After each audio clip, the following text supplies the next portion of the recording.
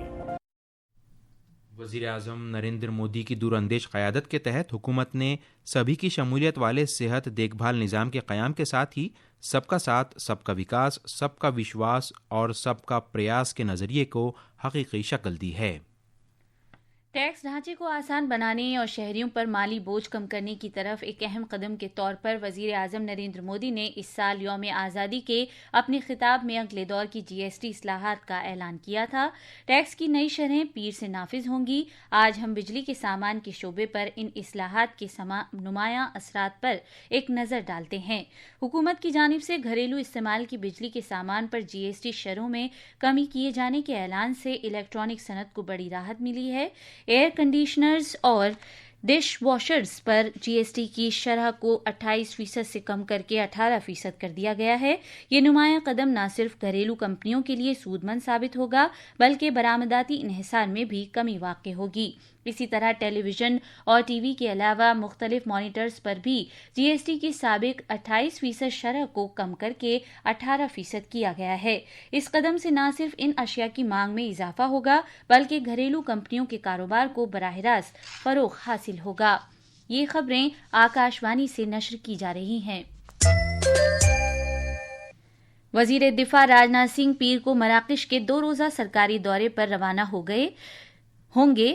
کسی شمالی افریقی ملک کا وزیر دفاع کا یہ پہلا دورہ ہوگا جس سے بھارت اور مراکش کے درمیان بڑھتے ہوئے کلیدی تعلقات کا اظہار ہوتا ہے۔ اپنے اس دورے کے دوران وزیر دفاع بیریچڈ میں مراکش کے ایک نئے کارخانے ٹاٹا ایڈوانس سسٹمز کی افتتاحیہ تقریب میں شرکت کریں گے۔ افریقہ میں بھارت کی طرف سے لگایا گیا دفاعی ساز و سامان تیار کرنے والا یہ پہلا کارخانہ ہے۔ اس سے آتم نربھر بھارت پہل قدمی کے تحت بھارت کی دفاعی صنعت کی ترقی کا اظہار ہوتا ہے جو عالمی سطح پر اپنی قدم جما رہی ہے۔ اس کے علاوہ جناب راجناتھ سنگھ مراکش کے وزیر دفاع عبداللطیف کے ساتھ دفاع اور صنعتی شعبے میں تعاون کو مستحکم کرنے کے سلسلے میں گفتگو کریں گے۔ ریلوے کے مرکزی وزیر اشمنی ویشنو پرزور الفاظ میں کہا ہے کہ احمد آباد ممبئی بلٹ ٹرین کا پہلا سیکشن 2027 تک شروع ہو جائے گا۔ وزیر موصوف نوی ممبئی میں گھنسولی اور شلپاٹا سرنگ تعمیر کیے جانے کے موقع پر نامہ نگاروں سے گفتگو کر رہے تھے۔ انہوں نے Ahmedabad Mumbai bullet train project میں new Austrian tunnelling method NATM کو ایک اہم سنگ میل قرار دیا۔ 4.8 کلومیٹر طویل سرنگ BKC اور شلپاٹا کے درمیان 21 کلومیٹر طویل زیر سمندر سرنگ کا حصہ ہے۔ ایران کے وزیر خارجہ سید عباس اراغچی نے کہا ہے کہ ایران اپنے ایٹمی پروگرام پر کوئی نامناسب دباؤ قبول نہیں کرے گا۔ انہوں نے خبردار کیا کہ اس طرح کے دباؤ سے کشیدگی بڑھ سکتی ہے۔ جناب اراغچی نے یہ بات بین الاقوامی ایٹمی توانائی ایجنسی کے سربراہ رافائل گروسی کے ساتھ ٹیلی فون پر گفتگو کرتے ہوئے کہی۔ ایران کے وزیر خارجہ نے زور دے کر کہا کہ ایران مسلسل تکنیکی تعاون اور سفارتکاری پر عمل پیرا ہے۔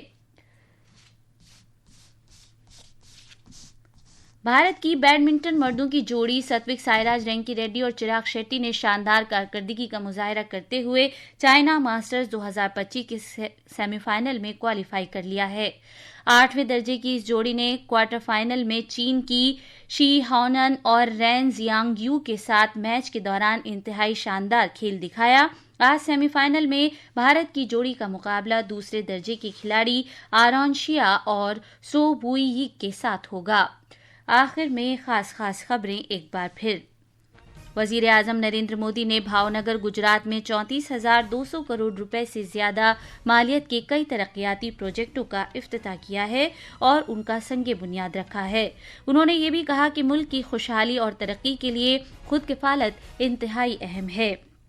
مراکش میں آتم نربھر بھارت پہل قدمی کے تحت دفاعی ساز و سامان تیار کرنے والا پہلا پلانٹ قائم کیا جا رہا ہے۔